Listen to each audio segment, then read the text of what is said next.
Hello and welcome to the Insider series. We're very lucky today because we've got an amazing guest with us.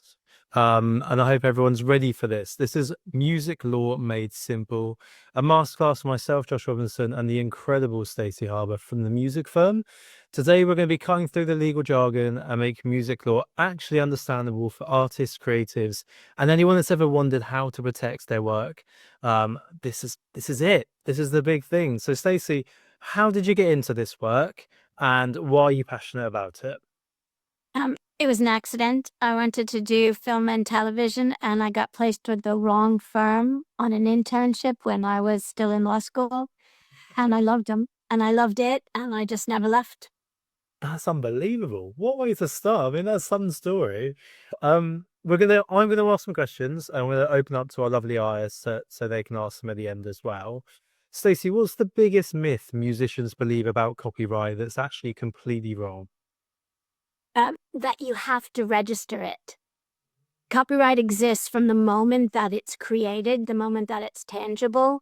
And by tangible, I mean you can touch it, buy it, download it, if you've written it. As long as it exists, you own the copyright. I can tell already I'm gonna learn so much from you and it's little cool. And that's number one. That's the first thing. Can can we talk about the different kinds of copyright for Please, just a second? please. So for songwriting, which is the C in the circle, the lyrics and the music are what are created. For the phonographic copyright, which is the P in the circle, there has to be an actual recording. Mm. Wow. No, this is incredible. This is going to blow my mind all day today. I feel like for someone who loves Suits and Harvey Specter and works in the music industry, this is like my dream right now. Um, what's Harvey doesn't know anything about music. he had a big vinyl collection. What's Doesn't what's the one contract clause every artist should never sign without thoroughly reading? Oh, this goes into the weeds of the boilerplate. Never agree to be subject to the jurisdiction of the courts in the state or the country where the agreement is going to have the law applied to it. It's way down at the bottom near the end. And if you agree to be subject to their jurisdiction, their personal jurisdiction, it means they can sue you in their home territory, wherever in the world that is. And you have to pay not only lawyers, but you have to pay to go there and show up and live there while the case is ongoing. Have you seen that often? Is that something that does sneak up on artists? Every single contract. Really? Wow. Okay, could you break down the difference between songwriting rights and recording rights for me? Yeah, they're two different things. A songwriter writes lyrics and music, and that's the composition. So whenever you hear somebody talk about the song, they're talking about the composition and the songwriting. And those rights reside with the writers. And it's broken down, the writer splits are broken down to 50% for the lyrics and 50% for the music. But if when you write the lyrics, you're singing it, you've created that melody already. So you're sort of creeping into the music side's 50%.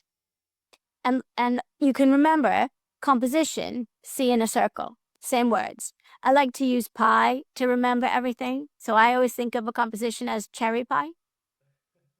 And then for the recording, the master recording, back in the day when you made phonograph records from it, vinyl, that's when they put the P in the circle in place.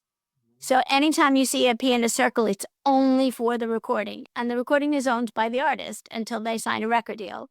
And then it's either owned by or licensed by the record label. So the name that you see could be either one next to that P in the circle and the year of creation. That's the other bit of copyright notice, the year of creation. And that never changes unless you do a remix or a remaster. You always want the oldest year possible because Incredible. you want to be able to prove you own it from that date. Incredible. Wow. It's unbelievable knowing that. So we're seeing a trend in the industry now where a lot of musicians are trying to stay independent rather than sign with labels. Something that I see a lot in that is I would advise you, well, you still need a music lawyer because you need to protect yourself. Is it something that you're seeing where independent musicians are keeping their rights, doing well, but maybe not getting a music lawyer involved and really getting themselves hurt later on? Because it's definitely something I've seen from time to time. It's like seeing a doctor.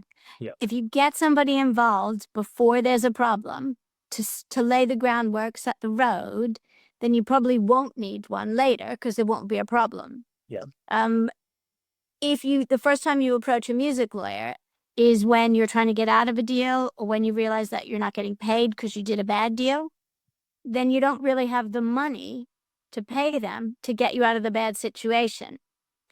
If you start off as an emerging artist or writer and you approach a lawyer with honesty and integrity, you can usually work out a way to work together to help the artist or writer grow.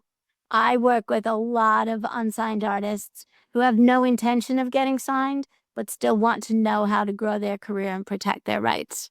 So it's about being proactive rather than reactive. And sometimes creatives need a little pushing with that, don't they? They do. They really hate talking about money. But the way I think of it is, if this is your career, then you have to take care of business. Yeah. If you don't take care of business, if you don't register your rights with your, say, whatever PRO you're with, Performing Rights Society, which in the UK is PRS, and your neighboring rights, so in the UK that's PPL. Yeah. If you don't do what you need to do to collect the income that you've already earned just by making and releasing music, then it's a hobby. So you decide if it's your career or just your hobby. And I think a great music manager once told me, think of it as your pension, think of it as your retirement fund, and doing it early will not only be more cost effective for you, but would stop those messy disputes later on. How do you handle collaborations to avoid messy disputes later on? Is there a set technique or is it different every time? No. There are a couple of tools that you can use. I don't care if you write writer splits in the studio on the back of a napkin. That's fine. Put it on the takeaway menu where you ordered the pizza from. It doesn't matter as long as it's agreed and everybody signs off. But there's a great app called the Sessions Studio app, Yes. and you can do it all on your phone right there. Most studios have QR codes that you could even log in and it'll put, the location data in for you. You just have to add your own QR codes, zap each other's phones. There's a million ways to do it. You can do anything with Adobe Sign right in the studio. There is no reason for it not to get done. It's not awkward. It's part of the job. It's like you're an insurance agent and you go to your boss and say, "Oh, but they're so nice. Let's not talk about money. Let's just make sure they're happy and healthy." That's not the job. No. You got to do the job unless it's a hobby. Absolutely. I love this. Such brilliant advice. What's the deal with sampling? How do artists stay out of legal trouble when they're using parts of other songs? Clear it. You just license the recording if it's an actual sample and the composition. And if it's just an interpolation, you clear it and get a license from the publisher for the interpolation, for the composition. There are firms out there. I work with DMG clearances out of Delaware, and it's very inexpensive in the grand scheme of things. It's $500 per side to clear samples and interpolations. There's also TrackLib. You can go to TrackLib and use their pre-cleared samples. If you use Stripe, read the license very carefully. It's not all free to use commercially. A lot of it is promo only. But you have to clear it. There's no two ways about it. And it's not just sampling. AI, you have to clear as well. You have to clear with whatever you trained it on, whatever you told you wanted to sound as. You have to then go and get a license for whatever music you said use in creating that AI thing. And never, ever, ever, ever do a sound alike under AI, because that is the fastest way to ruin and end your career. And It's illegal. it's such a huge talking point with AI at the moment, isn't it? And there's a lot of legal action coming the way of IS. They're utilizing that or trying to grow from it. So, in your position with AI, what is the most concerning thing that you're seeing at the moment? The most concerning thing are that governments are going to dilute copyright laws to make AI profitable for their countries. Everybody wants to be the AI capital of the world, and they're willing to throw creators under a bus for that. It's not okay. But I'll tell you, there are ethical AI companies out there. There's one in New York called Lemonade. Everything is done under license from the artists and the writers. Everything you use is pre-cleared. So there's no reason to not clear it. There's no reason to use a bad AI site. Guys on this chat now, I'm asking some good questions that I want to know. Finn, Marcus, Cheryl, if there's things you want to know or terms that maybe you don't understand, this is the perfect time. Write them in the chat for us. We will get around to it before the end.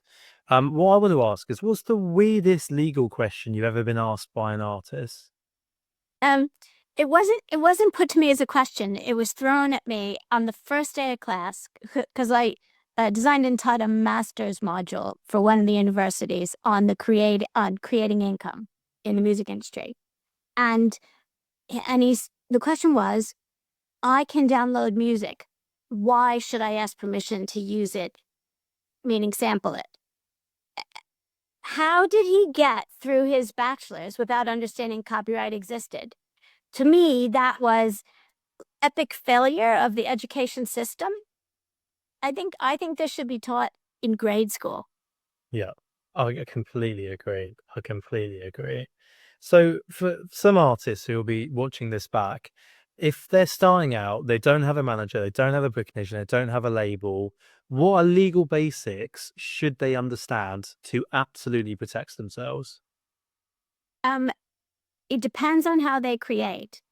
If they create wholly from their head, alone in their own studio, when they finish a track, they must think to themselves, does this sound like anything that already exists?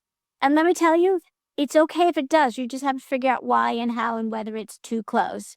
I had an A-list superstar band that a fan said, oh, so another band, also A-list, used your intro.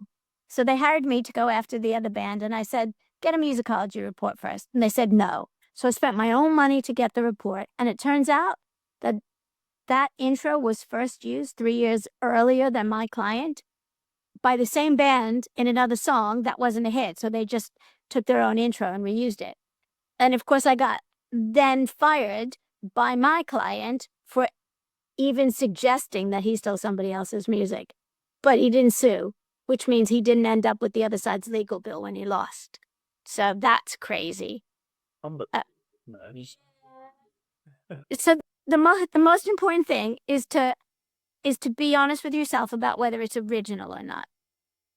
And then the next most important thing is to understand that in order to get paid for it, you have to register as a songwriter with the performing rights organization. And you can pick anyone you want. It doesn't even have to be PRS if you live in the UK. You can still go with ASCAP, BMI, CSAC, or any of the other European ones. And you have to register as an artist and as a rights holder if you don't have a label with PPL or Sound Exchange in the States, or any other country where you want to be registered. And you can register with them individually, all of them, just give them mandates for this territory. So PPL just for the UK, Sound Exchange just for the US. You can pick and choose those things. But unless you register, you're not getting paid. There's no money coming to you. It's so critical to realize the importance of exactly what you've just said as an artist. ICI's put it back. I'll do it later. I'll do it later. You have to act now and it will protect yourself. I want to answer a question, and I like the idea of an artist thinking themselves as a business. How important are trademarks for artists and bands? They're very expensive, but if you have something that could eventually be iconic, it's critically important. You don't want to build your reputation on a great name to only find out that somebody else owns it and you have to change it, and then you lose half your fan base because they can't find you anymore. Having said that, you can always make that your marketing point. That's the story. Marketing is the story, and that could be the story of the moment. Can we go back a second, give you a top tip for sync? Please do. Sync is when your music is put to pictures. If in the UK you are validly registered with PRS, MCPS, which collects your mechanicals, I'll explain that in a second, and PPL, you're automatically part of the blanket license, which the broadcasters take their music from, which means that BBC, ITV, Channel 4, Channel 5, they go to MCPS and they pick anything that's available under the blanket to license in their TV shows, because that means it's pre-approved. They don't need to negotiate the sync fee. So it's a great way to make your music available for sync without having a sync agent. That is unbelievable advice. I'm going to steal that one, Stacey. That's brilliant. We got some questions coming in, guys. Please do keep coming. I will get to them. My last question that I want to ask: what's the biggest mistake musicians make when it comes to royalties? I'm not sure that there are such mistakes, other than the non-registration, which drives me insane. But giving away something out of kindness to your mates, always a problem, because if we can't find them to license that last little percentage, you lose your deal, whether it's sync or sampling or whatever. And also fighting over it.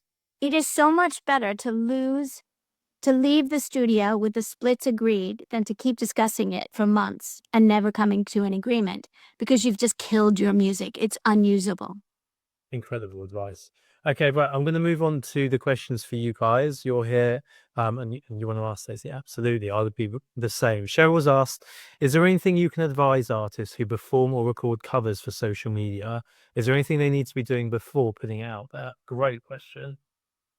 So the deal with covers is, if it's a straight cover, if you're not changing it, then you have what's called a compulsory license, and only the mechanical royalty to the songwriters needs to be paid, and whatever platform you release on will pay it for you and deduct it from what they owe you.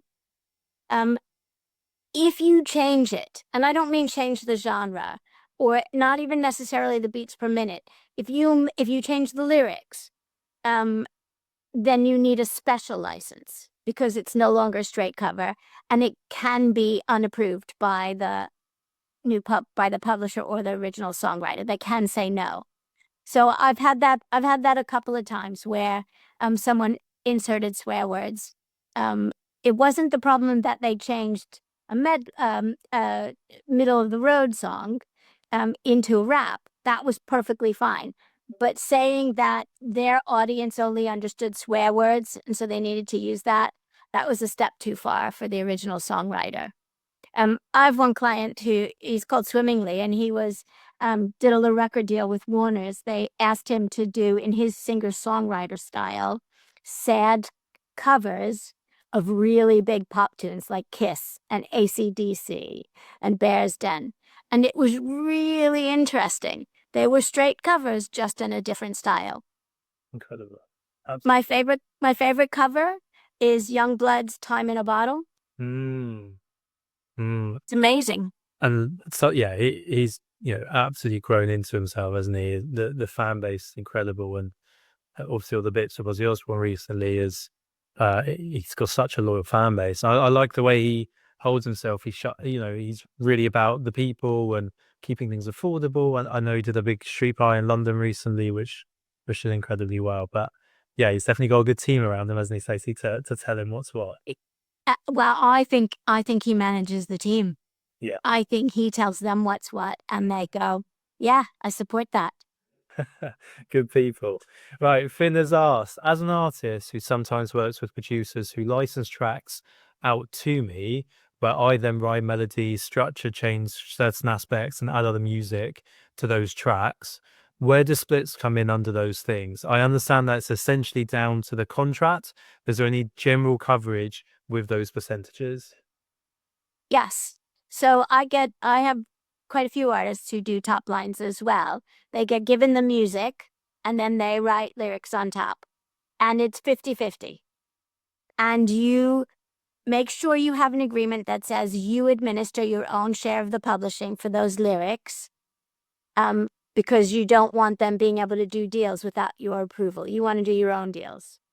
And on the record side, it's half the artist royalty, because the vocals are half the recording, half the master. So make sure you're getting that. Your royalties will be half of whatever the artist is left with. In this case, the producer is the artist because he's created the music. It's his audible performance in the music. And make sure you negotiate to be a featured artist for neighboring rights purposes. Under the PPL registration, you would be considered the other featured artist, and the producer would be the contracted featured artist. Great advice. Fantastic. I've got a question here from the Discord saying, what's the most important legal document every artist should have, and how do I get it? There's not just one. There is no one most important. Every agreement is just as important as the other one. It's like cheerleaders in a pyramid. If one falls down, the others could fall away as well. But I'll tell you something that I think is the most important thing about entering into agreements. I think that no matter who you're doing it with, it's a personal relationship.